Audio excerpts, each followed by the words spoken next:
Okay, little sound check. Anybody here? So, should start at 9 o'clock promptly. Today we will be browsing the forums, Stained Glassville. My head's in a fog.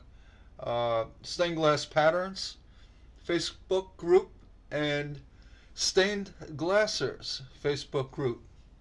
If you are a member of either or both, welcome. If not a member, consider joining either one. Another one is Stained Glass Supplies on Facebook. Another good group. We try to really focus on accuracy of information. If we're off, we've got something off a little bit here and there. Everybody's human, it happens, but we'll never blatantly put out crazy information or half information. Half information. So with that, I'm gonna go ahead and head over to the forum. And if you'd be so kind just to say hello, let me know you're here. I just want to make sure that it is working. Go to my YouTube. I always have an issue with not seeing it work. I think I got it good. So if you're here, just stop in and say hello. Hope everybody had a great Thanksgiving. And if you're still eating turkey sandwiches, well, good for you. I totally forgot to grab turkey. I don't have mayonnaise anyway, so yeah, that's my favorite part of Thanksgiving is the day after turkey sandwich. Put down the turkey on mayo, rye bread, or that Italiano bread, Italian bread, mayo, turkey, stuffing, and smush that cranberry sauce into it. A little mayo on the other side, salt, pepper, or just pepper. We don't eat salt no more. And then, boy, my mouth is watering. I can't take it. uh, yeah, those turkey sandwiches. I see it's up. Now, if you're here, oh, hey Judy. Good morning. How are you? I hope you had a great Thanksgiving. Uh, we're gonna just do a regular forum format update. I can be a little more fluid with my responses here. Take questions live, which is kind of fun. If you want to, talk about anything in the group or off the group or anything glass related or not, feel free to, chime in. All right. Today I'm going to be doing, like I said, the two forums. I got Stained Glass Patterns. We're going to go ahead and look at the newest posts. Okay. See if this works. Oh, we skipped ahead. All right. So we'll start off here. We have D&H Fine Art Mosaics. Now I haven't seen this yet, so anything weird happens, my apologies. Hopefully not. I like to look over everything before I jump in. Yeah, okay, so we have a taste of Tunisia. If you have a workshop, mosaic workshop, let's see. Just say if you have a workshop, okay. We have a little bit of a privacy issue here. I hope you have permission to do that. We are live on YouTube. I'm going to have to remove this post because of a privacy issue. My apologies.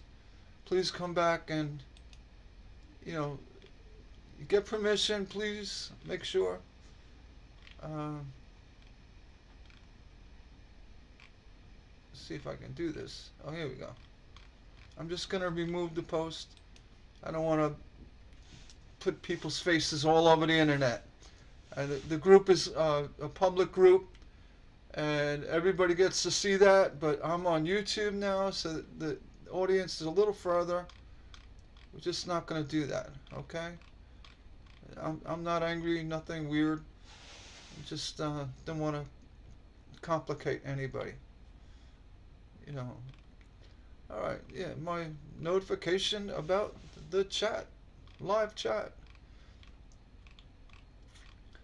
All right, and what we do is we scroll the forum. We, you know, find a nice work you folks do, or someone had a question in the post. You know, we'll try to answer it. This recording will be, you know, this broadcast will be recorded. So if you want to come back and review it later, you can do that. As well, you can come back and, well, now if you're not subscribed, you know, just hit the subscribe button. You'll see our up and coming stuff. As soon as I get my iPad, I plan on doing live iPad pattern creation using Procreate. That'll be a lot of fun. I'm familiar with the software, Procreate, and I'm very familiar with Apple products. I do understand how iPads work. Hopefully I'll be able to use the stylus that comes with it, or if you have to get one, and do some pattern designing using Procreate and an iPad. And I'll show you all the little tricks on scanning hand drawings, turning them into digitized versions, cleaning them up. What my plan is with the Procreate and the iPad is to take my patterns and recreate a line graphic digital version that includes waypoints for easy you know, moving of lines, you know, modifications. I'm just looking at this really nice beveled glass window. I don't want to get off subject, but we're on the forum. But look forward to that. I'll make an announcement. Once I get my iPad, give me a day and I could look it over. I'm sure I could pick it up really quick. And I'll show you how to export an SVG or PNG for your silhouettes and your Cricut machines and all that stuff, all the good stuff. And I'll do it live, and again, it'll be recorded for future reference. All right, maybe I'll take snippets of it, for, you know, key moments of it. Let's back to the phone. Renee, finish this install, this beauty. Yes, it is. Customer client would look for Victorian with not too much color.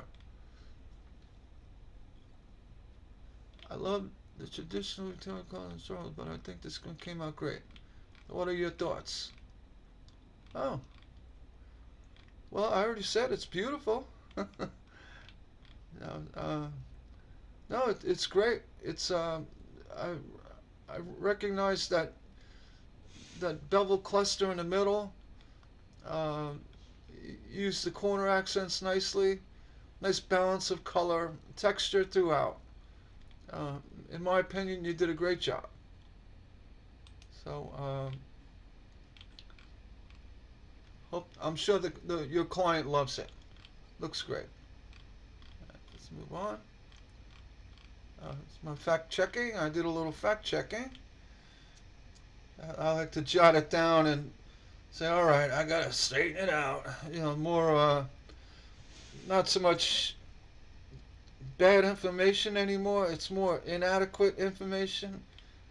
It's missing a lot. It's lackluster. You know, call it what you want. But you know, when I'm sitting there chomping at the bit, yeah, talk about that.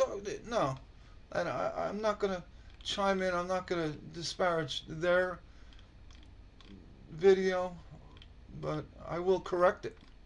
That's what I do.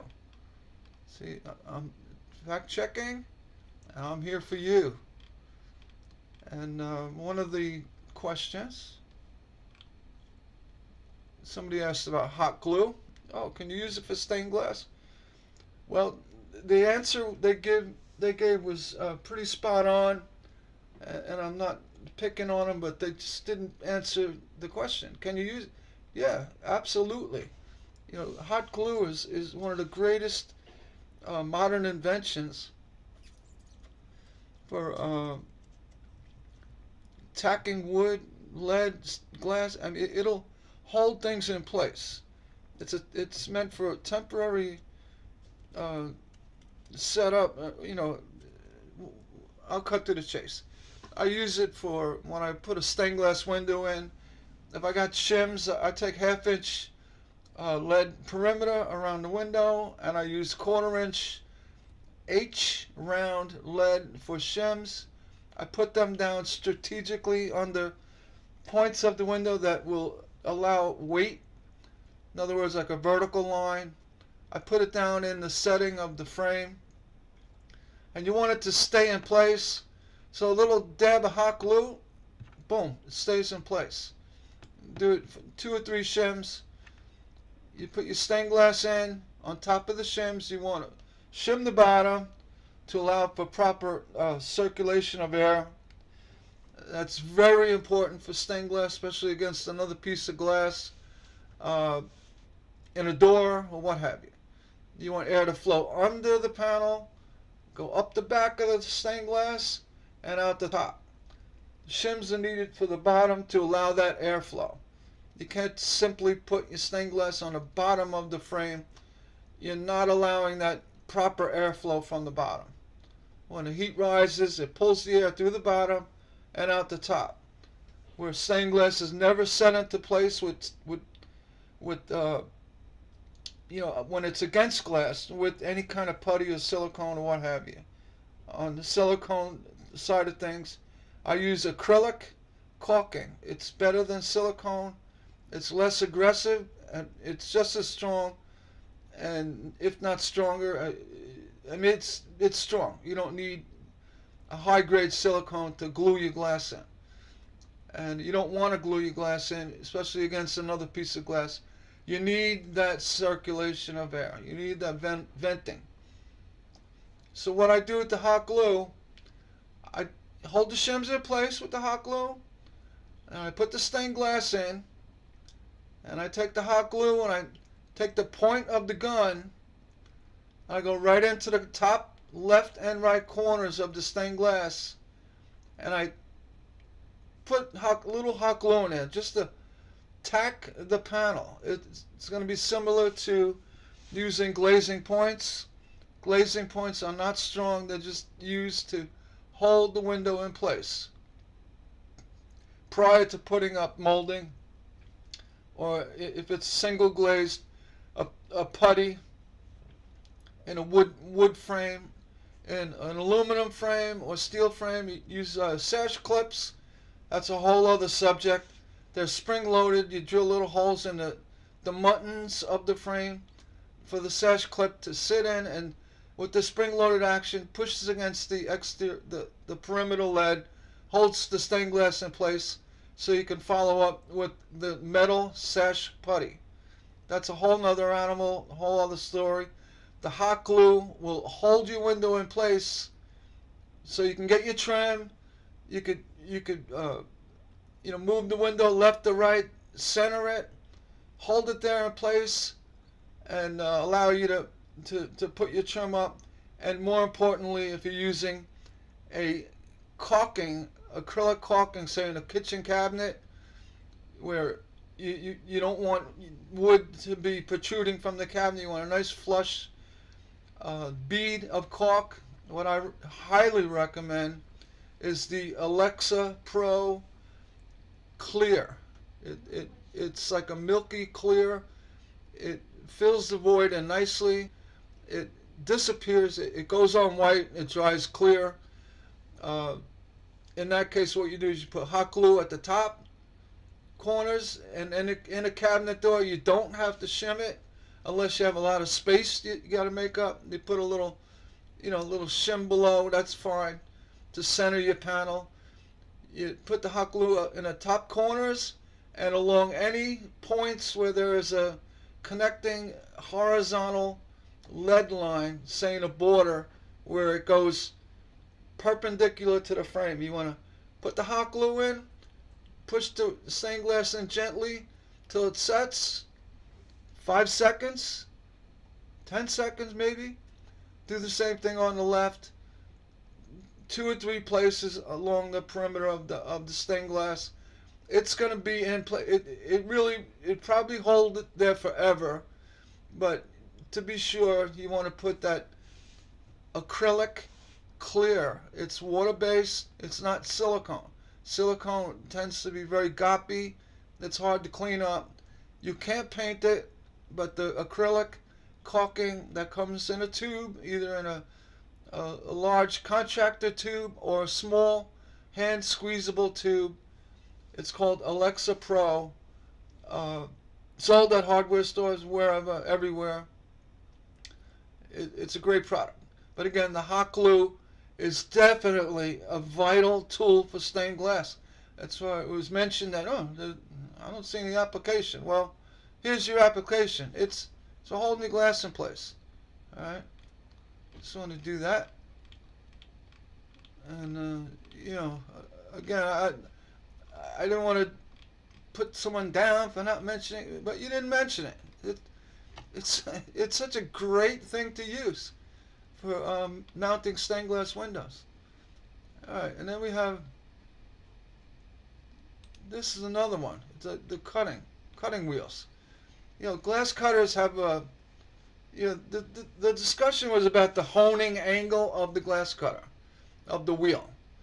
The honing is the angle of the point, how pointy the edge of the wheel is that contacts the glass. For typical Toyo cutters, they're 140 degrees. It'll work for hard glass, for soft glass, for soft float glass. It'll work, but it tends to be too sharp. You're going to have less success, and that'll really be evident if you try to cut laminated glass. Laminated safety 1/4 inch is 1/8 inch on 1/8 inch. If you try to use a 140 degree cutter, it's too sharp. You're going to end up with unwanted breaks and burrs and chips and problems. For laminated glass, you want to use a 120 to 135. I would strongly recommend a 130 angle cutter for float glass. It'll cut all float glass. Steel or carbide. Carbide just lasts longer. You get your $7. I used to say your $2, $3 cutter, a Red Devil from the hardware store.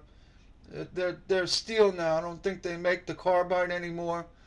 But back in the day, the Red Devil carbide was at 124 or 128 hone. They were perfect for all around glass cutting. I used the code name was 1028-7C. The 1028 was the hone angle, and the 7C was the size of the wheel, which was 7 millimeters over the other option, which is a 5 millimeter wheel. The difference is that slight difference of the wheel, the height of the wheel matters a lot if you're trying to cut templates. We used a 0.02 millimeter vinyl template back in the day for multiple cuts. The 5 millimeter wheel would hang up on the template. Raising you chew the template up, or you couldn't get in where you wanted to cut. So you had to use a 7 millimeter wheel. There is a difference. It's very minor between a 7 millimeter and 5 millimeter wheel. And most cutters today, your Toyos, your Silberschnitz and your Fletchers. You know, the Fletchers makes the 5 and or the 7. So does Red Devil. More of your professional hand cutters do have that 5 or 7 option. Your Toyos, your Silberschnitz, and all the other pistol grips, they all have the 5mm wheel. And you really can't use them for template cutting. You have to use the Fletchers. You have to use the 7C. Alright? I mean, that's in the world of hobbyist stained glass, it really doesn't have any value, but that's the reason why you have a 5 or 7mm wheel. I mean, to not explain that, it's short-sighted, but that's the reason. The other difference between a 5 and a 7, I've noticed the 5mm wheel has a tighter turning radius. If you picture a big wheel trying to turn, it doesn't turn as quick as a 5mm would, and it would allow you better scoring and, you know, overall success with scoring. That's where you find these pistol grips and the Toyos and Silberschnitz, they cut so good. You know, with a 140-degree angle on the Toyos, that the sharpness allows you to cut into the hardest of glass. You know, your art glass, your Oceana, and your Yokoganis, and some of your bullseye. Well, bullseye's kind of soft, but some of the dense Kokomo, it's very hard glass, and it's just a matter of the annealing process. Softer glass would typically be your cathedrals. You know, you could see through it, like your English muffles or your G&A, your antique machine rolled antique glass stuff you can see through. That's your softer glass. You can use a 130 degree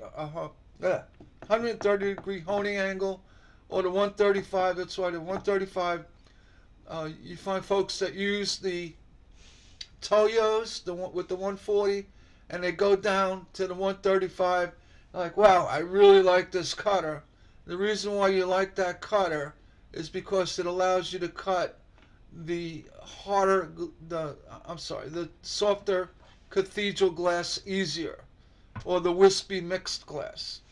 You know, say your spectrums with the color variations in it.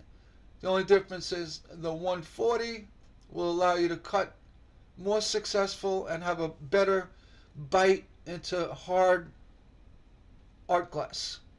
The 1028 that I speak of in the production studio, that was better. What we did to compensate for the wider honing angle, which didn't penetrate the glass as much, was to apply a little bit more pressure. There's nothing wrong with pressure fluctuating. You know, folks will speak about, oh, you just press it one pressure and go through it. No, it depends on the wheel, the honing, what you're cutting. All different pressures for different glass and what you're doing. So there is no one shoe fits all. I'm not talking about standing on the cutter, but you do put a little bit more pressure on a wheel that has a let's call it duller honing angle, less pointed. So you will have to use slightly more pressure to get the score. All right, just to, you know, write that off, saying, no, you don't, one pressure for all. No. Same thing with float glass, window glass. You want to use a consistent pressure with that, but you want a wider angle, a lower honing angle, down to 120 actually is the ideal for thicker float glass, upwards to 10 millimeters or more. You can easily cut half-inch plate glass with a 120 honing angle cutter and a good plastic, or was it phenol plastic straight edge. And using the proper techniques of pulling the glass where the score is off the edge of the table or close to the edge, and a sharp snap down That's how you do it, or with proper running pliers. Half-inch glass cuts easy. Not easier than quarter-inch, but it will cut easy with a 120 honed angle cutter. It could be steel as well. A good one is the old Diamanter wood handle cutters that were green, straight from Germany, that have very thin profile. If you use them in a little oil, cut consistent pressure, or right down the glass with a good straight edge. You cut half-inch glass, 10 millimeter, like butter. Don't use your 140. If you use your 140 angle cutter on thicker, even quarter-inch float glass, it's not going to cut as well as a lower honing angle. It's very important. I'm surprised that was not mentioned. I do believe there was some kind of glass history with the person involved, but that's it. And more importantly, is like I said earlier, the quarter-inch laminated glass, you want a lower honing angle as to not interfere with the break, the score, and the break. This is more obvious if you're cutting curves on laminated glass. If you're cutting an oval piece of glass for, say, an oval opening of a door, and you want it laminated with the curves, the quarter-inch lamy glass tends to be very brittle. You have to be careful you don't let it heat up in the sun. Also, with the better honing angle, the proper honing angle, you have a lot more success with it. It's not a myth. That's the truth. I used to cut a quarter-inch laminated safety glass for boats that had many curves. And there's a trick to cutting it too. Using a heat gun or lighter fluid. That's another story. Enough of that. Yeah, if you're gonna talk about glass cutting, honing oils, glass cutting, honing angles, give the information. It doesn't take much. All right. Cheryl wants to find a pattern for a nativity scene. Sorry I went long with that, but that was one of the things I had to clear up. Let's see. I cannot find a pattern for the nativity scene. Saw it on the file. Does anyone have it? I don't recall. There's so many different ones. Good luck with that, Cheryl. I'm sure someone will come. Wait a minute. Is that it? Somebody will chime in. Good luck finding it. There are so many. I've seen them with all the animals. I've seen them with, just as you see here, Stephanie made with just the stable and 3 figures. Jesus, what was that? That could be one of the wise men, but in any event, yeah, it's Joseph and Mary, I believe. But I should know more about religion because doing church windows. I do know the basics. So, away in a manger. Yeah, where did you get the pattern? Yeah, very nice. I'm sorry, Stephanie. Very nice. I love the mirror idea.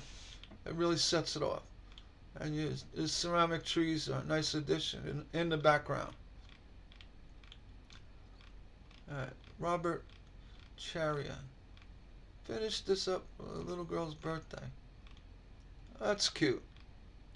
Those Holstein cows with the sunflower. I guess the cow's name is Wit. She's gonna love it. Good job. Even with, without light behind it, it really works with the glass and colors. Very nice. I'm just gonna test the chat.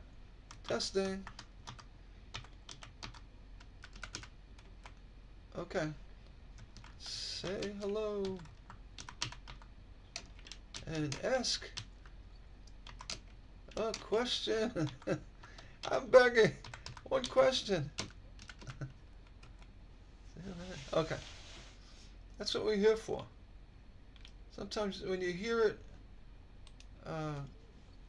answered in real time, you know, it kind of makes sense. I don't know everything, but I do know a lot. I really do. Wish my brother Guy would stop in. Well, he don't know as much as I do. He only knows how to make money.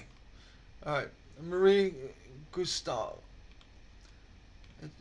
Introduce and share a photo. Very nice. It's an abstract flower garden. Well, at least I think that's what it is. Very, very pretty use of colors. And welcome to the group, Marie. And as promised, what I'm going to do,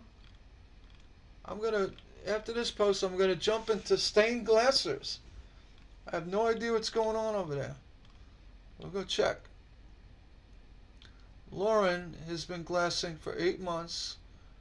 Really excited about where I am in this lovely journey. Oh, look at you.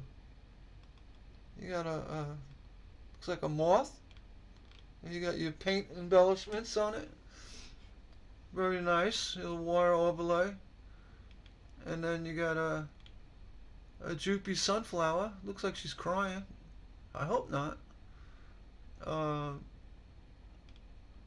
Very pretty though. Use the purple. Is that figure C? Is that figure C? I can't tell. It could just be hammered glass. Very nice. And model glass for the middle. Could be bullseye. Alright. Oh yeah, I'm gonna, as promised, I'm gonna go ahead and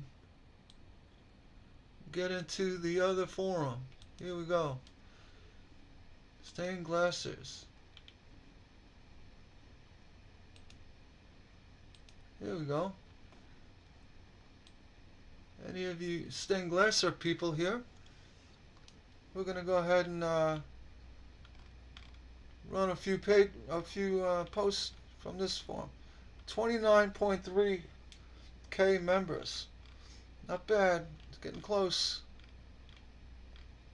That's me. My pattern announcements. Newest activity. I'm going to show newest posts. Alright. It's the newest posts. Matt. Matt's the guy who makes those really nice lamps. He made that the peony with the very heavy ripple glass, and he made stained glass signs. You did the drawing, your patterns for the panels your dad made. He and I had a small shop together years ago. I did signs and chalk lettering. Dad would do his glass. Tiffany rebuilt Rose. Folks would often have him do glass kitchen again. Did his fun away. Did much glass work back then. They did his passing. Thankful for it. Yeah, I'm sorry for your loss, Matt. Never easy. See, with all the memories of doing glass, it must have been really great. I like the three-dimensional effects on the signs. Well, you gotta warn me when you post stuff like that, Matt.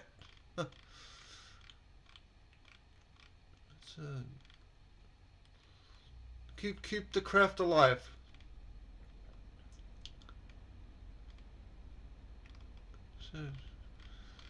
Okay, James Booth. Fushimi Inari Sheen with Tria. Okay, I think I pronounced that right. Fushimi Inari Shrine. Very nice. Did a good job. Let's see, what is that? The gonger tool in the middle? I have no idea. It's part of a walkway. Well, I'm sure it's symbolic in some way. Alright, Sammy G. Today's creation, Alaskan Malamute. Very nice. I like that layout. The balance of design here on the left with the floral detail, the leaves or whatever, really balances out the pattern in the oval, circle, and your just right amount use of glass pieces. I am not big on these dog portraits because folks tend to do them, put too much detail in them. Excuse me. This one looks great. You really captured it. Good job. Very nice pattern. All right, Susan Howard. Susan did a turtle, a sea turtle. 3 different light settings. Another one. I've never seen that angle. Oh, there's a leg. There's a leg. I'm looking for that leg. It kind of blended in on the top right image. But I see it. Looks good. Why do turtles always look mean? Now they're cute. Very nice job. Let's see. Melissa McFadden. She's getting ready for the holiday market. What am I missing? A couple more days to work. $10 light bulb set to $150. I think you got it nailed. That's basically the price range. Very good. Well, I see one holiday item, maybe 2. Koi, peace sign. Well, I would recommend to do a couple of real easy Christmas trees, just because. And they always sell. Or anything closer to the $10 to $20 range.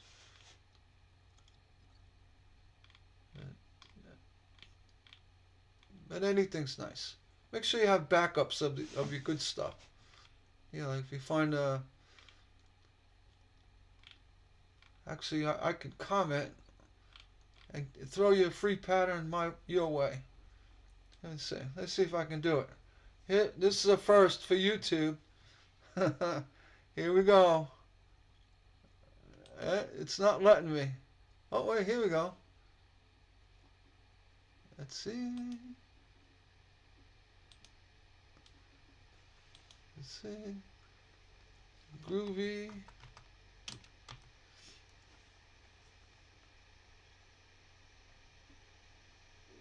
It's loading. Just give me a minute.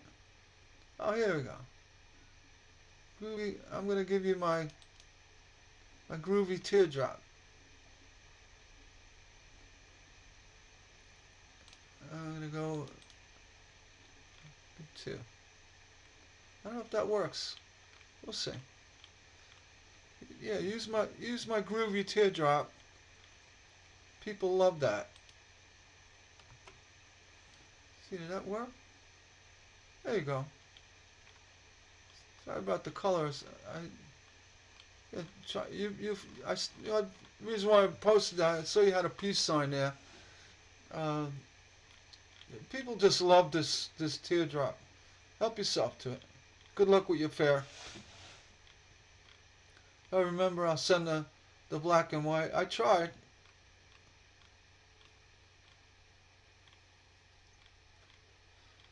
Okay.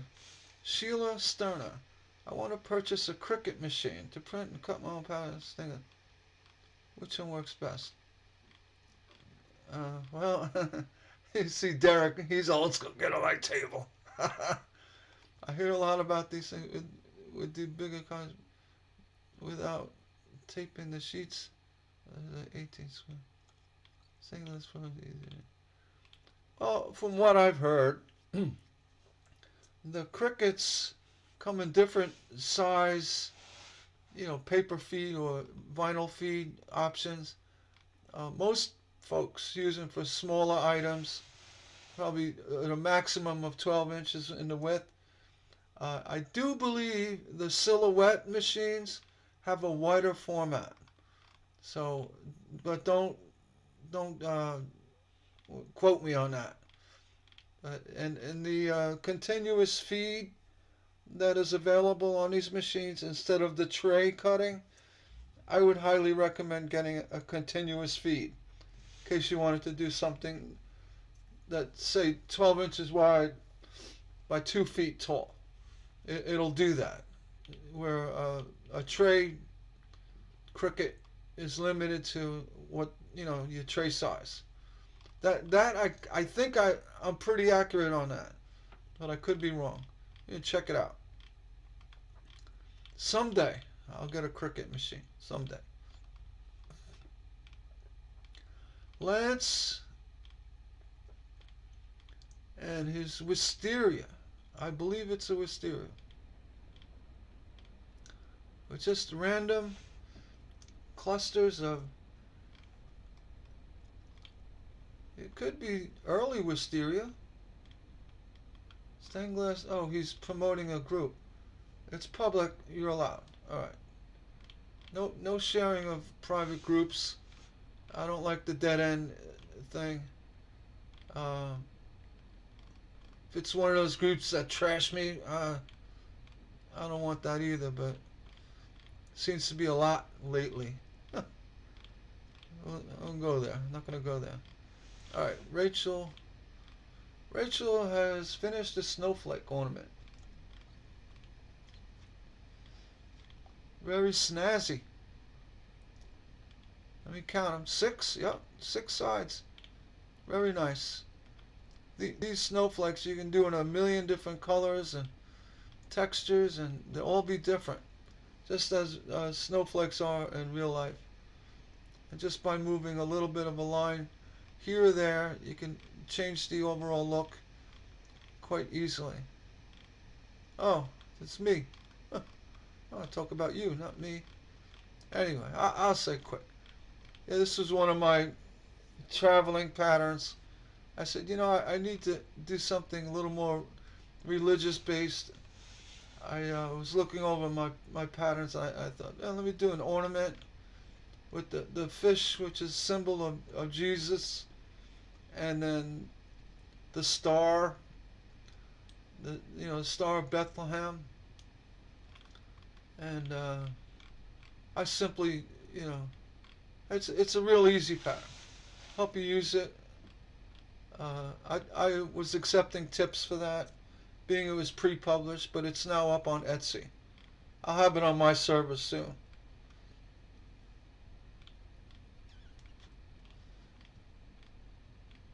Yeah, Kim said it's a keeper. Well, thank you, Kim. That was my heart symbol there. Sammy G. Let's just share a British short-hair cat. Look at them eyes. Oh my goodness. What a cutie patootie. If you want to make... Oh, you're offering patterns. Okay. Well, thank you. Thank you for your service. Your pattern service. You did one thing that appeals to me greatly. You used the three-dimensional effect with the ears of the cat protruding past the oval. That I find that to be essential when doing pattern designs. It gives a three-dimensional life to the pattern and to the final piece. Nice job. The only thing I could add is the little detail in the nose. You don't need that second area. Actually, a lot of it. Sometimes less is more. Sammy, less is more. Sometimes. You have a little heaviness around the nose area, but other than that, you did a great job. Alright, let's scroll down. Stained glasses. Short video. John Cummings. John's got Looks like birch trees and early autumn with a flag behind it. How patriotic, John. Looks great.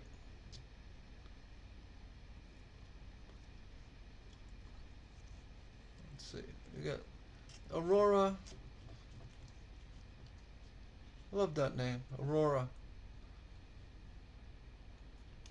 Front door side light going in today.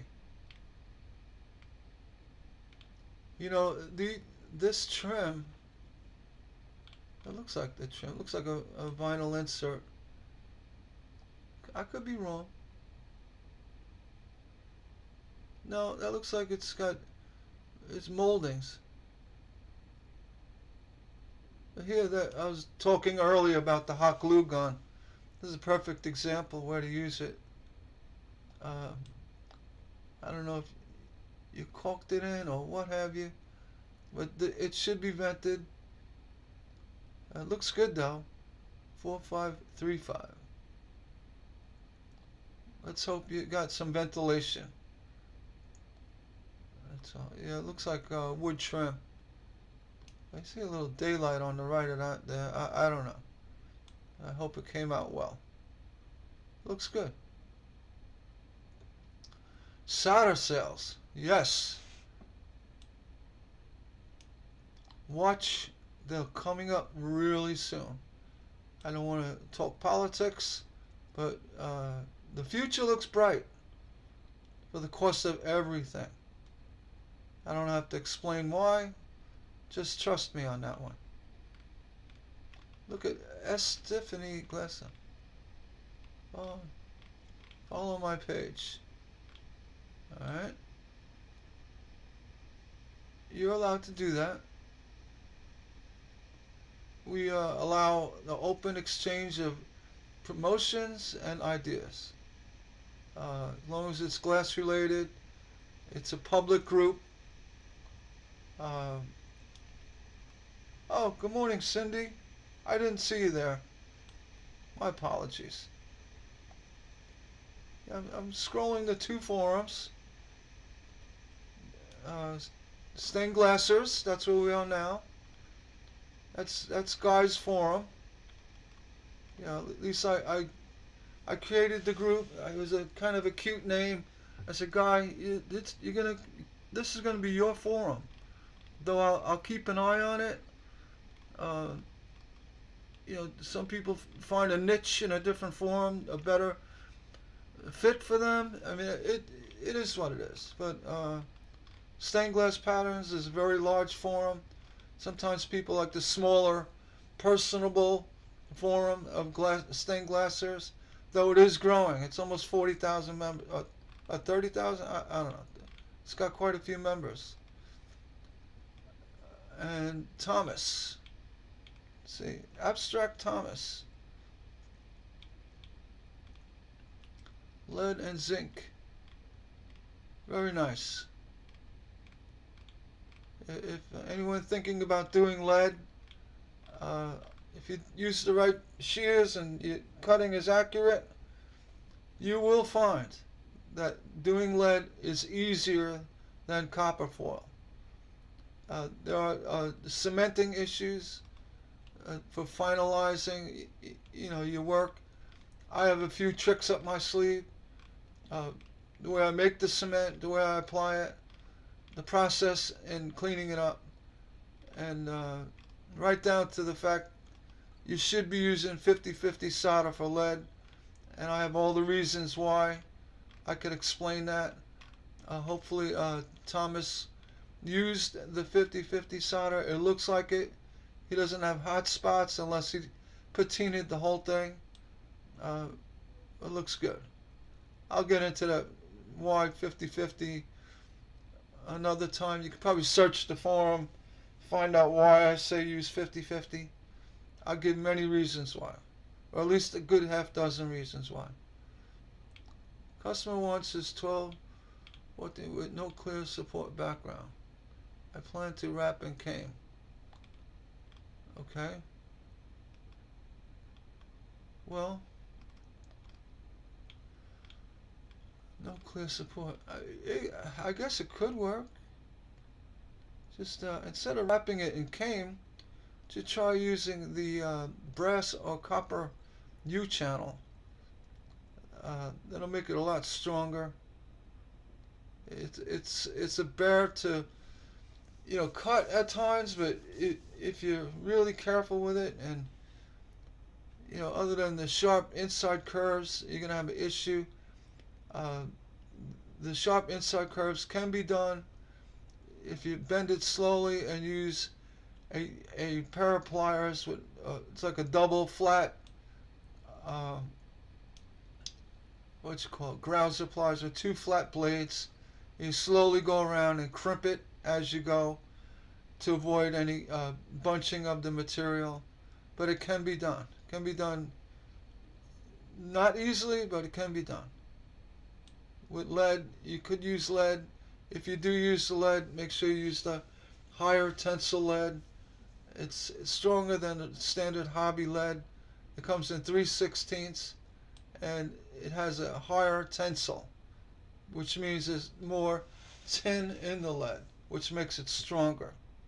Ask your retailer, you want the high strength or higher tensile lead, just for the outside. And you could do it all around the whole thing, which will help too, but you're going to use lead on the inside to wrap in cane. Well, that's I answered. Any recommendations? Yeah, that's it. I gave them.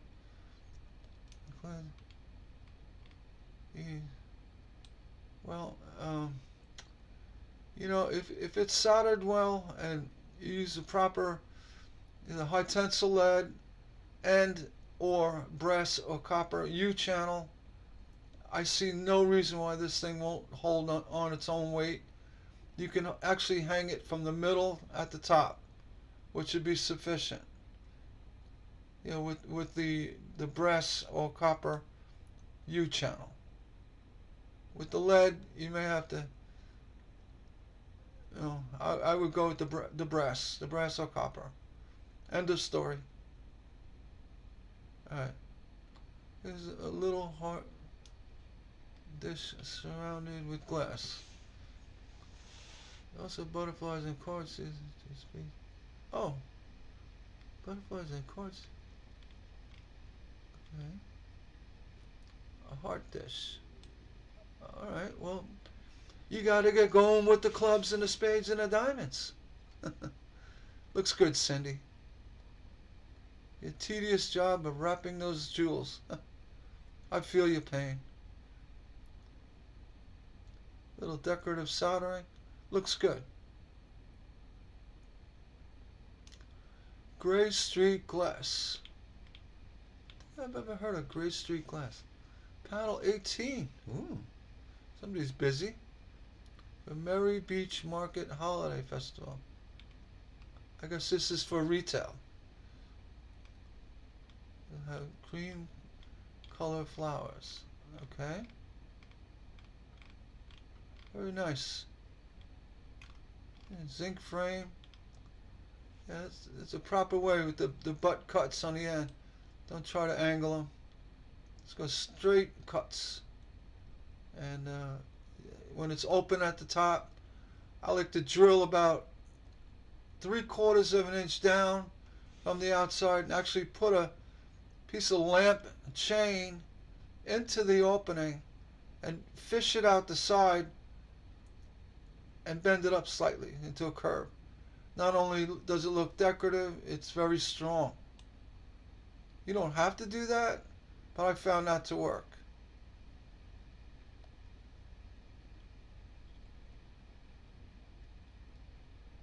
Jeff, he's sharing an image of a church.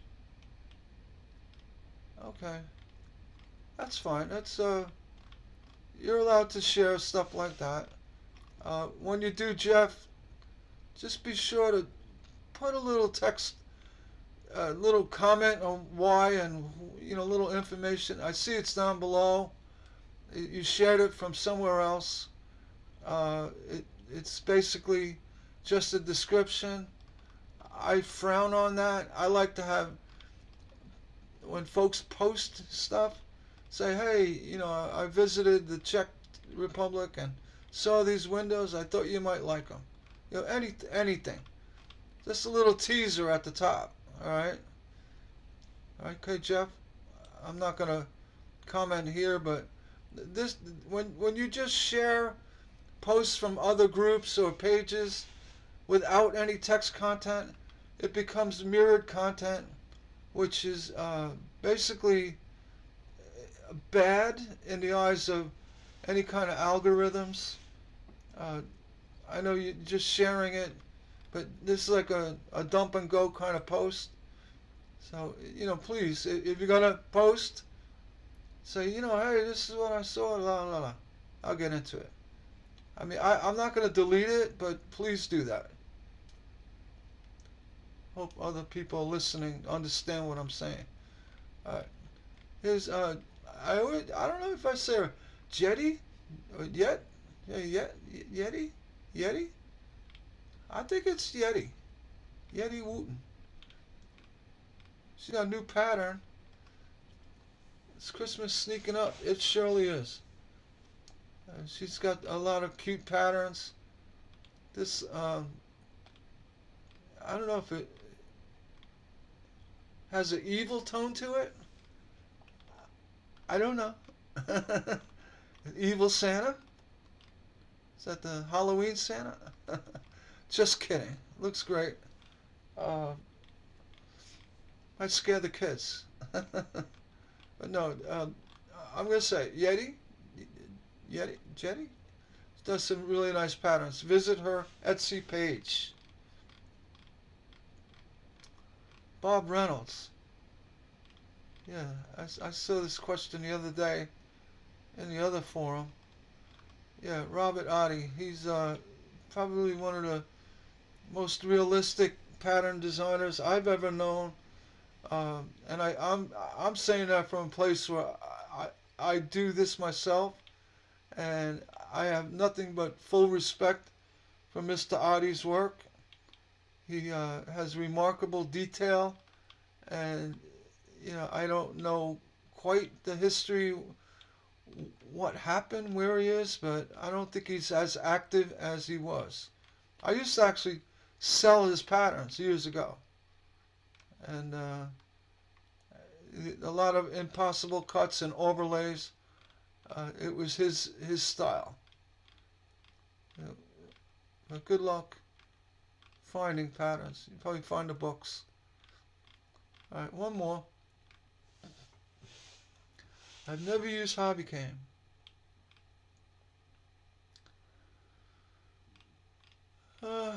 Well, excuse me. That round is probably your best. They make it in flat. It's 1/8" flat. It's very weak. That's the real HobbyCam. That came from a term used for wrapping individual segments of glass. They came in kits, hobby glass kits, pre-cut glass with lead, and you wrap the lead, you tack it, and you kind of put them together with overlays and what have you. It's very simple thing. It's a hobby. It was more of a flat U, and then the round U is much more durable. It's still called HobbyCam, but technically it's not. It's round U. So I'm not going to nitpick on what hobby lead is, but that's where HobbyCam came from. Little do-it-yourself kits, hobby kits. It wasn't round; it was flat on the bottom. I don't think anyone knew that. Places like, craft stores, like if Michael's was around 40 years ago, they would sell those pre-cuts with the hobby cane that you gave a little stretch and wrapped it, tacked it, and hung it up. You still need to stretch it. Yeah, don't tug it too tight. The U-lead, it's not the easiest to stretch. You could easily squish it. Just you could also take a little bit of a rag, wrap it around the lead, and then give it a little tug. May help, but be prepared for it to crush a little at the end if you're squeezing down on it. That's all. All right, one more. I'll do one more. Free glass holder. Oh, all right. Frida has some free glass holder. She's in Sarasota. That looks well made. May I suggest one thing? Well, this one doesn't have a backing, but the other one does.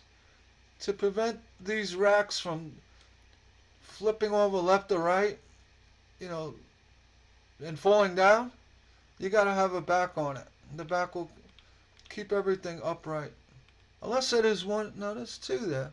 One looks like it does have a front, one doesn't. Whatever, but it should have a back that's secured to every vertical. All right, enough of this page. Let's go back to stained glass form, stained glass patterns. And let me interact. All right, look at that. Left me off right where brought me right back to where I left off. All right, I like that. Let's see. We're in 1 hour. We're gonna go a few more minutes. Maybe another 20 minutes or so. All right. So the Alaska Malamute. Gail is in the setup stages. How do you ship singlets from small owners to spinners to large window?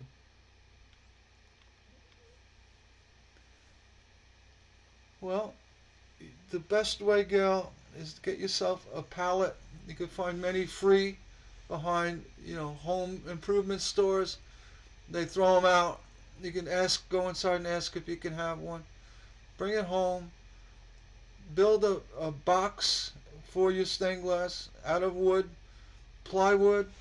Pack it well, and then attach it to the crate, and ship your stained glass standing upright. If it's going to be a small item in a box, make sure you have the 10-foot test. It won't break if it's thrown 10 feet up in the air. Other than that, any window, don't just put it in cardboard and ship it. Put it on a pallet, secure it to the pallet. What this does, it forces the shipper to pick it up with a pallet hoist. One of those pallet moving things. What is that? A dolly? Yeah, pallet dolly. And they have to roll it in the truck that way. There's no chance of it flipping over.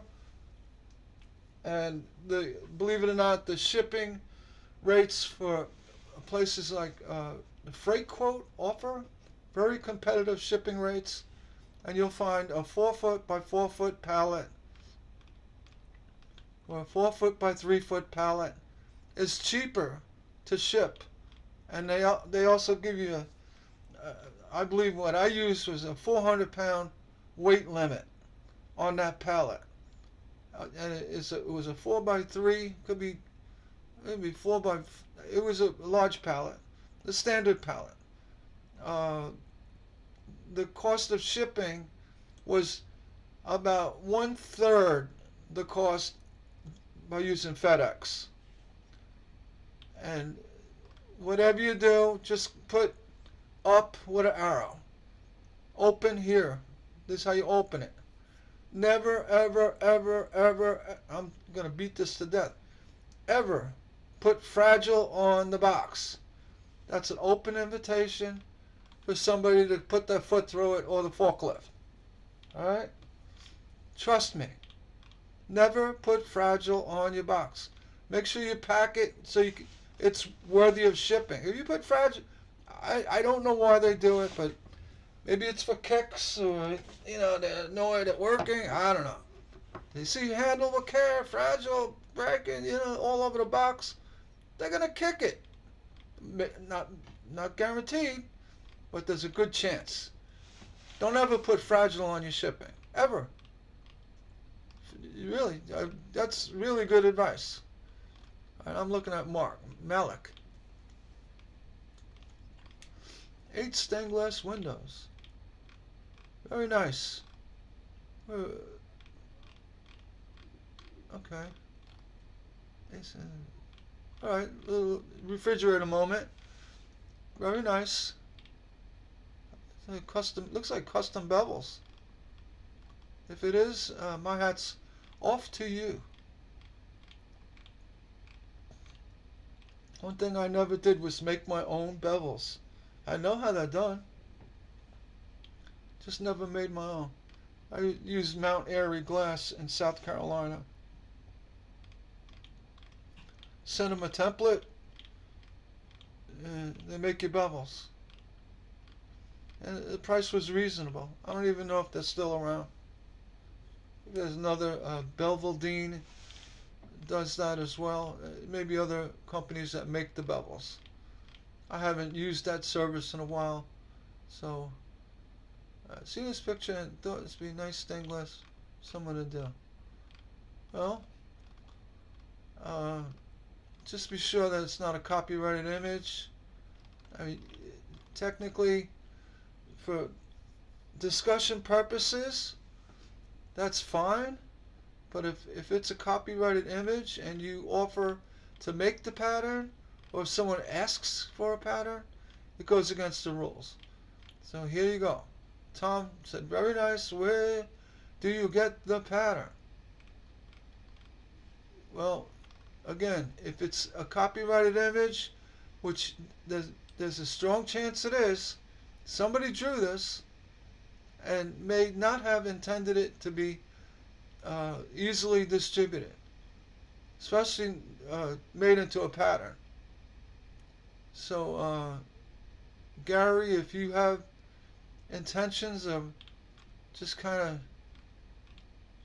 starting something or whatever, I hope not. I'm going to look at more of the comments here. Manny's awesome, very sweet. Well, again, if it is wherever you found it, please give credit. You've seen it, you've seen it. You've seen it somewhere, okay?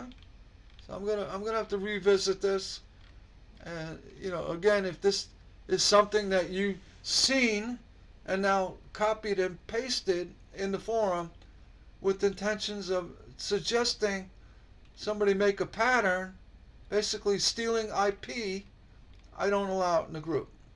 I may have to remove it right now because it's just there's no definitive purpose of why you're posting it other than you've seen a picture.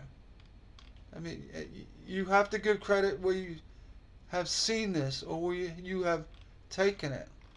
So on that note, I'm going to remove the post, okay? And I'm not angry. Maybe you just didn't know. I mean, intellectual property, I just tick that off.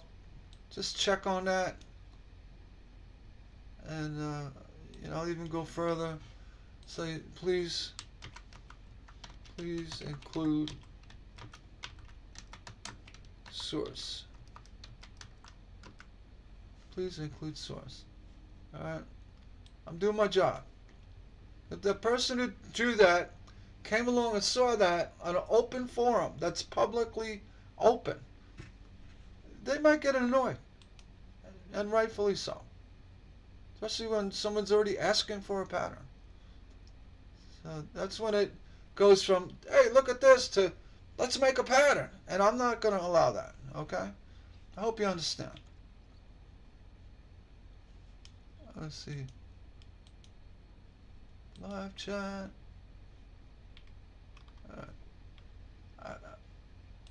I'm not trying to be difficult. I just have to, be careful.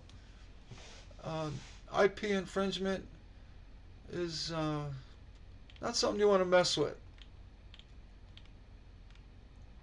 IP meaning intellectual property. I can't stress that enough. I need inspiration to make landscapes, and it makes such a thing. Boy, that's an open-ended question. Well, you can go to the mountains and where the mountain and trees are and take a picture and make it. Go look online. You know, I don't know.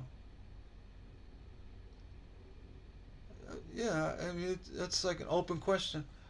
Brett, I'm sure people have. Uh, I don't know. I'll leave it at that. Kelly, can anyone tell me where this quarter-inch grinder bit sits so high above the grinder? Why it sits so high? Oh, okay. I've got it down as low as I got. Well, those those are supposed to sit on top of the other bit, I believe. I don't use a grinder, but my mom did, and she had this bit sitting on top of the first bit that sat below, and the the, the spacing of the bit didn't it won't allow the design of the bit won't allow the shaft to go through it because it's got the blade on top. So those were designed to sit atop an other, you know, the original bit. All right, I'm pretty sure about that. And then you got your sponge to keep it wet. The amount of grinding you're going to use that bit for, just a little bit of water would be sufficient. It's not like your main bit that you constantly have to have water on it. I hope that helped. All right, here you go. Andreas, designed to sit on top. No, yeah. Small plywood, yeah. There you go. Yeah, the reason why it's rattling is because it probably needs the weight at the base of it to keep the shaft from, you know, jiggling all over the place. I'm sure they're out of balance. But yeah, that Andrea answered correct. Handle on my glass storage. It was simple as vertical dish cabinet racks and still work in progress. Alright. Alright, I'm going to suggest one thing for Karen. Whenever you put glass, whether it's in a rack or even a wooden, nice heavy wood rack, always alternate the lean. You know, you have one leaning left and one leaning right. Always alternate it. This way, you're not going to have too much lean in one direction. That could be catastrophic. You know, middle of the night, you hear crash. What was that? All your glass is now all over the floor and broken. So lean one way, lean the next one the other way. Or in the same space where you have the glass, lean one left, one right. And have a left and right. And then straight up and down in the middle, or, you know, what have you. Just don't lean everything in one direction. Alright? That's very important. Hope I'm answering no questions, but I'm kind of giving my feedback. Alright, from the exit. The weight of the glass. Why would it bend? You know, you don't rely on glass itself for strength or stability, but it will give strength and stability. You know, unless you're hanging it flat or putting weight against it, if it's holding up straight up and down, the glass itself will be stable enough to support a panel. I hope that made sense. If you want to help keep everything from warping or moving, I mean, honestly, if you just got enough solder working through it, you'll be okay. This is something that will be fragile, but if it's standing up in its position, as shown, I don't see an issue. You got the zinc on the bottom. Looks like it might be for a fireplace. It's my guess. Oh yeah, and speaking of fireplaces, glass will withstand quite a bit of heat from a fireplace. I wouldn't go right up against the fire, but you know, the typical, you know, 2 feet out from the fireplace is not too hot. You have enough airflow from the fire itself, pulling cool air below it. But make sure the glass is suspended off the ground, in the fireplace stand. I had that question a long time ago. No, it's not going to melt. It's not going to crack. It'll crack if you bring it outside and it's 0, really cold outside. And say, oh, let me put it in front of the fireplace. That constant, going from cold to hot, yeah, you may crack something, or vice versa. But if it's going to have a gradual heating to it, glass will acclimate to the surroundings and it won't crack. Unless it's a major burst of flames that came out. And, yeah. A lot of people say, oh, you can't use stained glass for a fireplace, it'll melt. No, I don't think so. Unless you're going to get over 300, 400 degrees, which that's insane. And then keep it 2 feet away. Don't put it by the doors or near the fire. Bring it out. Enough.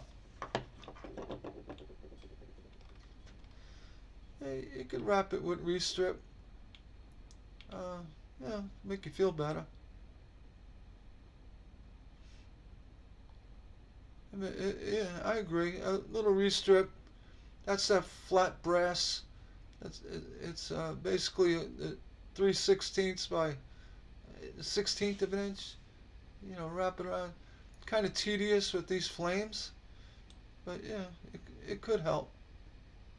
I don't think it's really that necessary, being it's going to be standing, not going to be, but whatever. You could reinforce it. Oh, Jane, you got some silver coated foil. I got a whole bunch of that stuff. I don't even use it. I've got an answer. Let's see. I'm not going to read what they wrote. Yeah, silver foil. That's, if you're going to use silver, no patina. Just leave it silver, and you're going to have clear glass or glass you can see through, where normally you would see the copper or the black back foil. Use the silver. It's got a nicer look to it. And also for bevels, with it's going to where it's mostly clear glass, the bevels, if you're going to use no patina, that's what you use for silver coat, silver back. Don't plan on soldering it. No, you got to solder it, Rachel. Now you got everything, because the silver back, meaning on the inside it's silver, but on the outer part it's copper. So you're going to see that. So you still have to solder. You have to tin it. Yeah, Chris got it. I use silver back. If I got clear glass, leaving it silver. If I've got clear, you got it right, Chris. That's a perfect answer. And Rodney, look at Rodney go. This guy makes the nicest stuff. Up in Alaska, he says, he's got, a retail outlet or a place. I gotta read this. Oh, clean, polished, tag, and package. That's good. Well, you go, Rodney. Good luck with your sales. I always like the wire embellishments that Rodney does. He does a really good job with them. He's got it nailed down. You want to know how to do wire? Ask the man. Ask this guy. The goofy. What is that? The goofy mask. Rodney does wire. He's really good at it. And he fuses. He fuses these. What are they? Little forget-me-nots. They're fused together. Fused. Nice stuff. All right. Patrice is just starting out looking for some cool templates. Where do you find things that will be easy to make? Pretty much everywhere. Well, I think Patrice is just kind of saying hello, but yeah, if you're new to this, I mean, there is no end to what you can find. You know, every subject, every type of design, and easy, hard, they're everywhere. Oh, here's me, my side hobby. I go through, rolls of pennies and nickels at the bank, and I buy U.S. Mint uncirculated coins too. But I like the pennies because it's like a box of chocolates. You never know what you're gonna get. And this one penny, I put it under the microscope, and boy, it just blew up a color. The purples to the magentas to the rust to the penny itself is silver in color. I mean, it's just amazing. It's almost, I guess it's iridized. In some elements, the penny becomes iridized. I don't know what causes it, but it reminds me of glass, and that's why I shared it. I know it's a penny, it's coins, but I shared it because it reminded me of glass. In our forum, you're allowed to do that. One comment. I got a comment. Yay! They say glass related only. Thanks, Carol. I knew there was glass out there. What is that, Kokomo? What is that? Looks like it could be Kokomo. Or that lens glass made some really nice stuff. I don't know. I'm not going to click on it for fear of losing my place. Let's see. All right, here we go. Thanks for the heads up. Yeah, the colors of that penny are amazing. You get a chance, look at that video.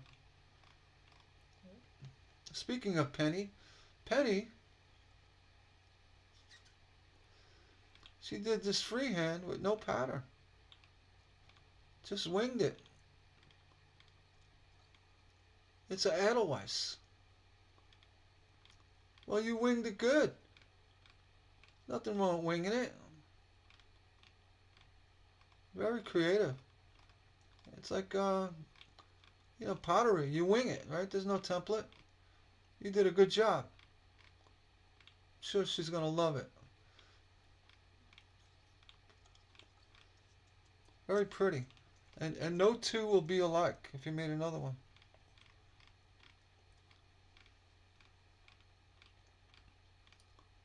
What are the yellow things in the center? Look like fused nuggets or something. Alright. Justin Benke pattern again. Benke. This one's the ancient tree from David. Well, I think you got it, David. It looks like you got the hard stuff done. It's could be a challenge. Little at a time. You got a great color choice for your tree. You captured the depth of the face with that light and dark with the gray. Really nice. It's good. I'm sure it'll look great when it's done. Justin makes nice patterns. He has a certain style I'm not too keen with, but I'm not putting them down. It's his style. Things tend to be a little too sharp and off for me. I don't know. I can't put my finger on it, but I mean they're nice. I'm not gonna put them down. It's just not my style. It's very Victorian, but it is what it is. Seems to be very consistent in his his style as well, which is fine. Would love this pattern. Well, go see Justin. He has them. I think they're like 20 something bucks. You get full size patterns and this and that. I always wanted to get me a big format printer, a 24-inch, and sell patterns like that. But not $24. I'll maybe more in the $5 to $10 range. That's just me. Let me know if you want me to do that.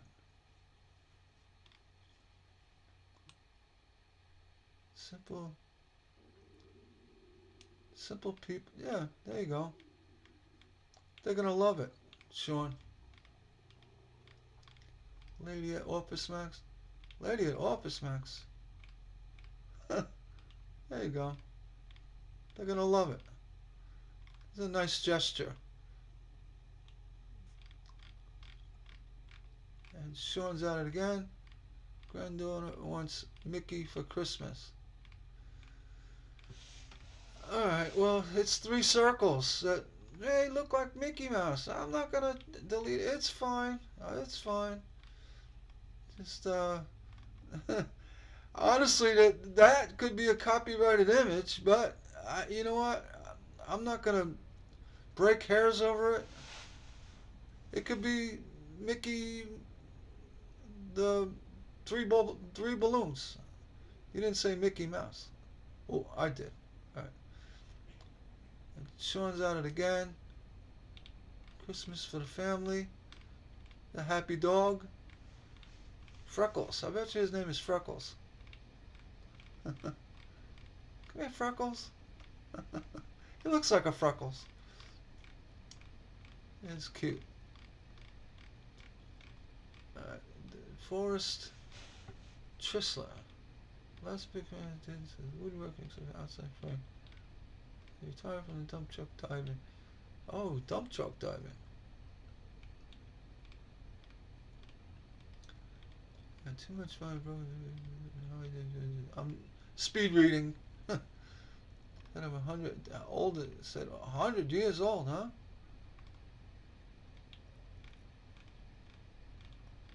Well, that's what repurposing is all about. The inside glass is 100 years old? It could be. It could be. There are ways to tell. See some of the old cat's paw glass and the flat lead. You know, the lead was made differently years ago. It's similar in style, but it's mostly flat. They didn't have the rounded lead. I mean, I could be wrong. I believe it was designed in the 50s and made available for stained glass. So anything with flat lead will typically tell you it's older than 1950. That's one thing. One thing I could say about old stained glass. Oh no, I saw this earlier. That's the goofy pictures of me and the boys. I wasn't wearing a sweater. I don't wear sweaters. I wear sweatshirts. That was my Uncle Ron. He was the one in the ski sweater. I'm the tall one in the back. I know the picture. I'm gonna see 9 comments. I gotta see.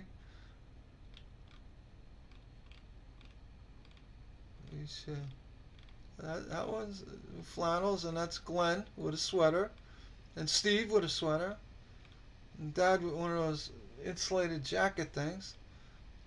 And we had thermals on the flannels. That's me in the back. That's Greg opening up the egg. We made our lamps on inside of forms in order to get the bell shape. The form had we had to make the form so it opened up. Otherwise, you couldn't get the lamp out. That's what you see there. That's the Bell Roses and Daisies. It's an old style lamp we had for years. We had to redesign it for our new studio. And that's our cracking the egg moment. Everybody was so excited to see it come out. Guy, there's Guy with his picture. There's Uncle Ron with the sweater. That's me in the back in the green flannel. Greg on the far right. My dad with the brown. And then Guy is on the left, and Glenn. He's the one with the big biceps. He used to work out. And that there is a Wismac glass with a 40. I'd say it's had to be 46-inch cutting square, a wood one that glass cutter would work great on. It slid right along. Used that quite a bit. And Guy Whitmore. That's me on the left. Greg, Dad, Glenn, and then Guy. There's the Bell Roses on over my right shoulder, or under my right shoulder. That's the one you saw coming out of the egg. There's a picture of it. Showing some of my grandfather. This picture is interesting.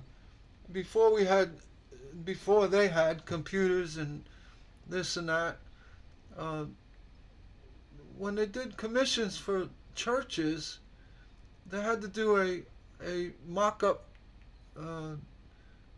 design to say this is what I'm going to make. When they went into contract, or before they did proposals, a lot of times there was competition on what you're going to do. So it was very important to do a small mock-up of the window using similar to the photo. When you frame photos, it's layered pieces of cardboard or manila, and so it looked three-dimensional, and the actual lead lines were done with a quill pen, regular ink quill, and it's all hand done, all freestyle hand done, and color was added using watercolor paints, and then the whole thing was covered in glass to give a reflective look to it.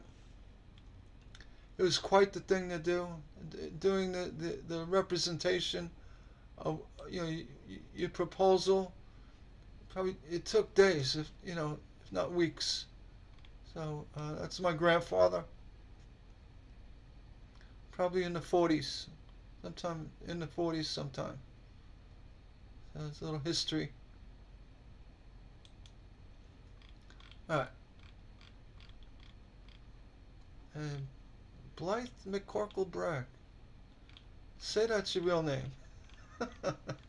I'm teasing. I'm sorry. That's a cool name. Blythe McCorkle Bragg. Leader of a Tiger Paw Pat. He's Clemson. Oh, Clemson. It's nice and yeah. Well, just be sure you have the permission to use that. If it's a team logo, many teams allow fans to use their logo. And it doesn't hurt to ask. Please just ask before you post it on the forum. Just say, yeah, I got permission. Ah, look at me. And everything's good. I'm going to test the chat. I'm just wondering. Make sure it's working. All right.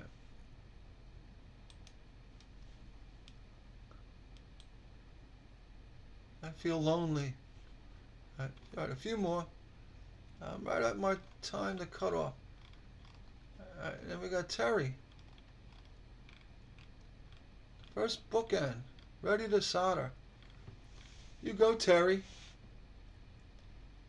Looks good. Butterfly with roses. Very nice. Now you need to make another one. Just kidding. Looks good, Terry. Make sure you give enough room for that the indentation where the glass goes in. You want to lose that butterfly, the body. I'm sure it'll be fine. Right. And Jill Turner Webb. It's her first stained glass, and very proud of it. You should be. Looks like irises. Abstract. Very nice. All right, you're off to a good start. Welcome to the club. And welcome to the group. With patina aside to make your color. No? Could do that. You could patina. I am looking for a new glass cutter, Norel Cook asks. Currently using a pistol grip. What is your favorite cutter? Well, the Salty Raccoon. That's not your real name. I'm just kidding. The Hummingbird by Creators. I heard a lot about them. I would give it a shot. There are many out there. There's the Silberschnitz hummingbirds, the Toyos, this one, that one. Just gotta go to a glass shop and try them all. Chantilly lace glass. Working on the first ballerina princess from the Nutcracker. Okay. Looks nice. I understand the traditional use of horse nails, but I think it's a little overkill here. You really don't need horse nails. Try those aluminum push pins. Yeah, you have less chance of breaking something. Yeah, I know those horse nails are really sharp. They tend to leave, when you pull them out, they leave evidence. That can be a mess sometimes. But, yeah, that's the first thing I see. There's a lot of horse nails. You know, if it works, go for it. All right. And Miss Nuttreb is at it again. Star and Fish, fused by friends. Oh, good to have friends that fuse. Yeah, she does the wire embellishments and you name it. It's you know, always admired what Susan, not Trebs, what she comes up with. She's very clever. Her selection of color and design elements are very unique. Look back at the things she's done. I mean, she probably has a link to her studio right here. Go check it out. She makes some really nice stuff.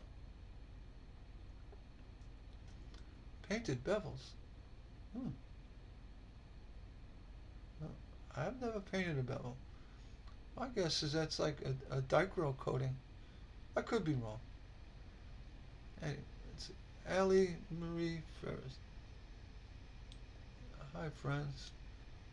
Christmas nesting doll. Lawrencetown glass. Commercial license. I'm not going to click on it. If there's any two price structures with commercial or hobby, I don't allow it in the group. I find it to be disingenuous. If you have one license, whether it be all commercial, there's no need for it. Just say that no limits on hobby use only. May be sold. The pieces may be sold. So the tagging of a commercial license, in my opinion, it's disingenuous. And I'll go through all the reasons why I don't like it. Uh, Mainly, and main reason why I don't believe in commercial licenses is if you're selling a pattern, somebody buys the pattern and they want to make something, and now the what happens is the pattern now becomes just a small step in the creative process. So what you're doing, if you're selling a hobby license only, you're limiting somebody from selling that work. Saying, all right, hobby only. If you want a commercial, it's going to cost 5 times more. So, bottom line is, you have to respect the creative aspect of any artwork, any kind of glass creation. Your pattern is just a stepping stone, and it is unique. You have the right to say hobby use only, but the purpose of saying it's a commercial license, it's pretty much giving permission for someone to do what they should have the right to do in the first place. I hope that made sense. You buy one of my patterns, I don't say hobby or I got complete crafter user rights. You make it. You want to sell, make 100 of them, 1,000 of them, sell them on Amazon. Have at it. You created it. You made the glass. You cut the glass. You used my pattern as a template, as a stepping stone for your creation. I will never, ever stifle someone's creative expression or limit their ability to sell it or give it. I just, personal use only. Or give. I'm not going to limit that. And if you want to say hobby use only, that's fine. You say personal use only, that's fine. That's up to you. I would never do that. But on the same note, I wouldn't tag it as a commercial license. I'm gonna have to go back to your group, to your Etsy page, and see if there is any hobby versus commercial pricing, which I find even more disingenuous, because that's a bait and switch technique. People have done that, and I understand why they do it, but I don't allow it. Because, say you buy a hobby license, and you made it, and give it to somebody, and they say, yeah, I really don't like it. I want to make another one. And they end up putting it on eBay. So technically, they're selling it. So, you got something that's a hobby use only, and they're selling it. You see it being sold on eBay. Well, I didn't make it. I didn't buy the pattern. I got it as a gift. I mean, how do you control that? I mean, how do you limit the freedom of doing what you want to do with a, a thing you created? Maybe that's the exact point I'm trying to put across. The pattern's just a pattern. The creativity of the stained glass comes with the color choices, layout of color. I mean, you're soldering, you got decorative solder. That's the creative process. I will never limit that. The only thing I limit is selling the pattern. We're publishers, we're artists, we make patterns. It's like sewing patterns. You just make the pattern. If someone wants to sell the dress, they should be allowed to sell it. Same thing with stained glass. If you want to charge more for a commercial license, I don't allow it, because it's disingenuous. And look, someone followed up, Renee right here. What if I want to make it for my own use? Well, there's a slippery slope. Oh, you're forced to pay extra for a commercial license. Is that going to justify the higher price for the pattern? Or do you have a cheaper version? What if I mean, it's not.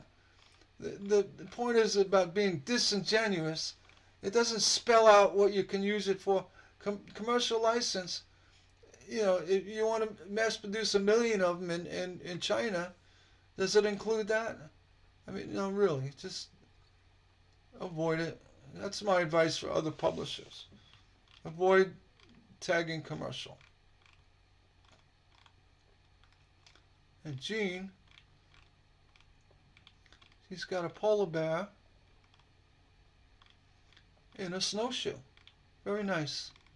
And they look like custom bevels as well. Unless that's a new cluster I'm not aware of. Very nice.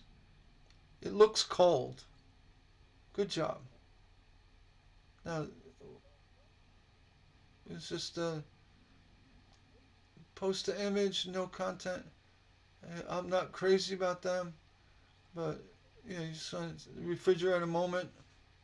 You know, say, hey, you know, Gene, just say, hey, look at my snowshoe with the bear, or I made this. What do you think?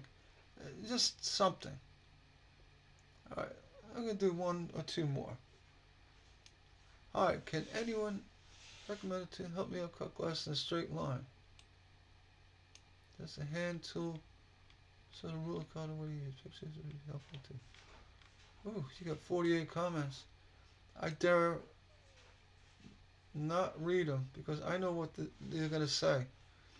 And before I read them, folks are going to mention the cork back rule, which I can tell you two good reasons why not to use them. One, the cutter head binds with the metal, causing the cutter to skip, causing improper score, improper cut results. Number two, the cork back ruler is not as steady as, say, a T-square or an L-square cutter. Two reasons. I would not recommend using cork back rule. It's a ruler. It's not a cutting square. And I guarantee it, if I click on this, it's going to be mentioned. Which I did click on it. Alright, it's a strip cutter. Beetle bits, yeah.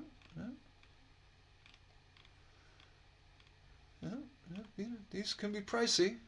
You can buy that, it's very pricey, but you just want to cut a straight line, get the Lipnitz, L square, 18, 24 inch. That's all you need. A ruler with a cork on the bottom. See, there we go. Me too. You shouldn't. You guys should not use it. Should not use it. Oh, there we go. I bought and this is the L square I was speaking of. Has a lip on the bottom. This is a high impact plastic. The cutter glides along nicely, doesn't skip, bind, twist. It stays in place, stays where you lay it. The cork back ruler, it's not as reliable for holding where you put it. Don't use them. Yep, Linda, I use this. I mean, they're $11. It doesn't pay. The metal of a cork back rule binds with the head of the cutter.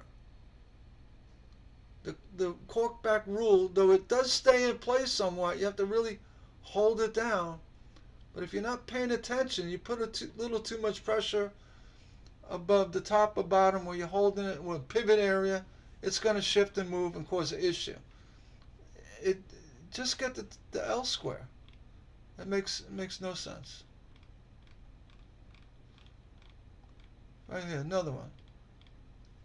The L square. That's what you want. If you're going to be doing stained glass, if you're going to be cutting straight lines, get an L square. Yeah, these Beetle bit systems, they're nice, but very pricey. I mean, you can cut repetitively straight scores, cutting like a lot of squares. You know, if you want to do something like that, but you can use the L squares just as easily just by cutting, snapping, measuring, cutting, snapping, measuring, moving. You know, once you do a couple, you get real good at it. Alright. Yeah, I use a metal straight edge with a cork back. It doesn't. Uh, no, no, Mary, no, Mary. It helps it stay in place, and it does slip. It does. It twists, and the metal and the rule binds with the head of the cutter. Trust me. Beetle bits, yeah. T-ruler, the T-ruler with the cork on the back, that's a drywall, yeah, drywall square. That's another one, but it's metal. You want to avoid the metal rules. You know, the sheetrock T and the other one, because the cutter, the side of the cutter that runs against the metal rule will skip, bind, bump, and it resonates to your wheel, which affects the proper scoring of the glass. When you cut, even all cuts, you want a nice, smooth, consistent score with no jumping, jagging, skipping, jumping, slipping. You know, metal rule with a clamp. You know, no. Don't use. You're better off with a wooden yardstick. That's why. No metal, no metal, no metal. But yeah, I knew it was going to be mentioned, and there it is. Sorry to be the party pooper. I would never recommend a metal ruler. Use it to measure. You want to, hold it down and line stuff up. I mean, fine, but not for cutting glass. Did I say it enough? I'm sorry. I didn't get anybody upset, but that's the truth. You don't want to cut against metal. Right, here we go. Tammy. Trying to escape. Alright. Reminds me of Candy in a twist. I know what you're trying to do. You got a Victorian. You got a little openness outside the oval. I'm just wish you had some kind of element in there, just to balance out the detail a little bit. I can't think off the top what to do, other than, just winging it. Yeah, it looks nice otherwise. Sacred glass. Okay.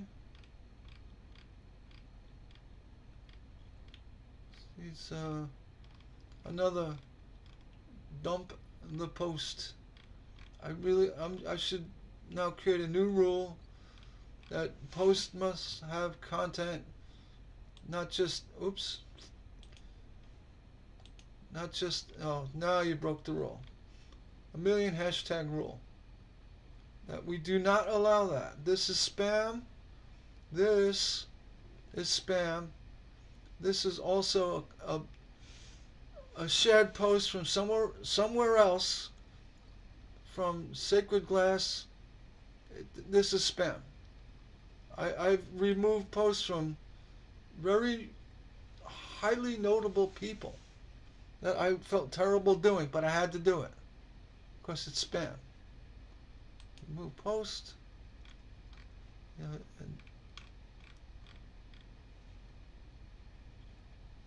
Let's see. Oh, right here. Marketing tricks including buyer confused, baited product links, lack of transparency, Etsy stats included. Why are you hiding what you're selling? And excessive use of hashtags. That should be number 1 on that list. So I'm going to remove that, and I will give them a warning. I'll say hashtag warning.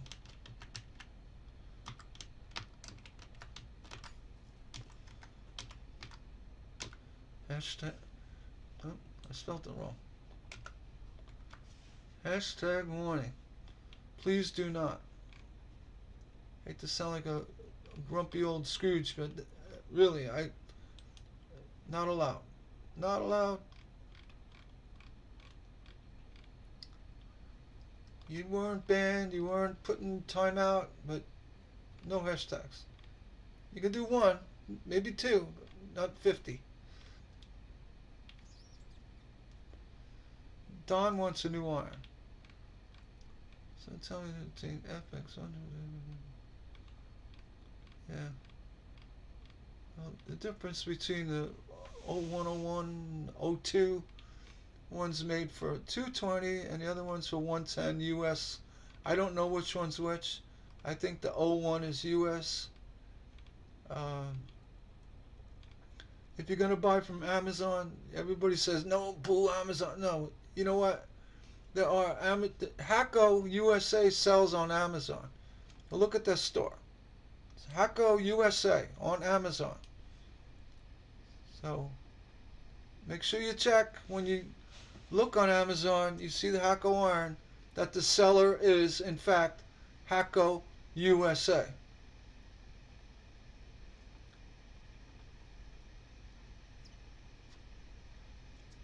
So yeah, there are fakes, but just make sure it's being sold by Hacko USA. You'll see it. Go to Amazon and look. I mean, snowflakes.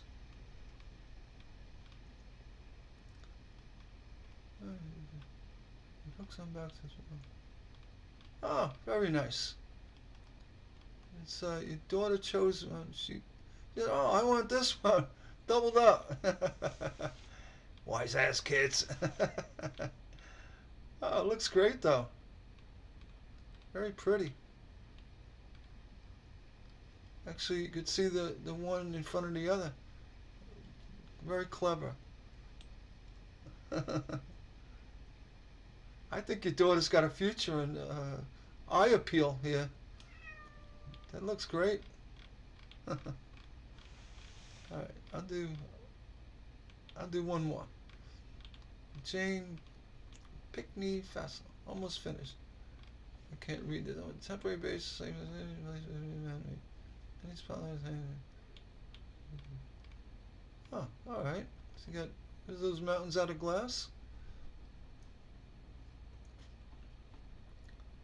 Reminds me of the Dr. Seuss caricatures, you know, the cartoons. Very nice. Yeah, that's exactly what that is. I can tell by these little fluty things. It looks like definitely Dr. Seuss inspired. But I said that, but you can't say it otherwise. Good deal. I mean, you can work off their concept, design style. Just please don't call it Dr. Seuss. We'll get in trouble. Right. Excuse me. Looks cute, by the way. I like the Deco one right here, the second one in. I see Deco. Alright. I have several. I'll do. Yeah, I got enough time for one or two more. Ed Sibbett Jr. What's easy to go about having a page enlarged? Well, there is actually a very easy way, and it's right in the palm of your hand. It's your phone. You can go to your notes feature in your phone and open up a new note and then click on the note and say scan image. Hold the phone over your page. It'll scan it perfectly. Take that image. You can import it into your computer or on your phone itself. Go to Staples, print it. You can print it right from your phone. You can blow it up, make it any size you want. Staples usually charge for a small print, less than $1. For larger prints, $2 to $3 in black and white. It's that simple. If you have a Mac computer, You can open up an application like Pages app, make it any size you want, or better yet, just keep it at 8.5 by 11, the size of the Ed Sibbett book. Scan it, enlarge it. You can enlarge it, trim it, cut it, and then save it as a JPEG. Go over to Posterazor, POSTERAZOR.com. Import the image, make it any size you want, which will create a tiled image for you. So if you want it twice the size, it'll make 4 pages for you of the exact image you uploaded. You don't. They're free. Doesn't cost a dime. It gives you the image as a PDF, which you can download easily right then and there, and then open the PDF and print it from your printer in a tiled format. It'll give you, if you wanted to make it, say 20 inches wide, it'll give you, 2 page, or make it easy, make it 14 inches wide. It'll give you 2 pages by 2 pages, 2 pages wide, 2 pages high, and on 4 pages printed. Easy peasy. You can go to Office Depot with your book and scan it, and then sometimes scanners don't make a perfect scanning. Your phone makes it perfect. Flatten the page, put a piece of glass over it if you want, and use the scan feature. That scanning from your phone will be exactly what's in the book. That's my advice. Right. Randy Lane. Oh, right over our time frame. I'll be real quick. New to this world. First class, loved it. Perfect brown glass. Wonderful teacher. User earned. That's what teaching is about. My studio is your studio. The smile on folks' face when they make something. Some people, they stick their tongue out. They make any little thing. They're so happy when they're done. I used to allow people to come into my studio, and I did something that was very unconventional. I'd give them a full 8-foot by 4-foot bench, and say, that's your bench, and $10 for the day. You stay there all day long. The reason why I had to charge was for insurance purposes. I couldn't just say, come on in and do it, because then the liability doesn't cover it. If I sold them the space, $10 was fair. They do whatever they want. They had all the help they needed standing right behind them or beside them, and to watch people become accomplished at stained glass. If they get in a little rut and they need a little hand to do something, that's what it's all about. It's you mentioned your teacher letting you bring in your project and use her iron. I'm sure she was just excited seeing the excitement in your eyes when you finished your horse. Very nice, by the way. And you got a nice glass collection below. Look at that red glass. Amazing. Sorry. You're a good guy. Oh. Randy. Yeah, good guy, Randy. Western Saddle. Alright. On that, I'm going to hang up the chat. If you guys that came and stopped in, said hello, I do appreciate that. I do these open live chats every now and then. I don't make week ahead announcement. I just kind of put it on the forum. If you're around, you come, you'll see it. If you do subscribe to my channel, you'll get notification immediately on your device, your phone, or your computer that I am in a live chat or live broadcast. That's the best way. You subscribe, you'll never miss it. All of my broadcasts are taped. They're recorded for later on. You can come back and leave a comment below, or come join me on my next one. And with that, I will say goodbye, and everybody have a nice day.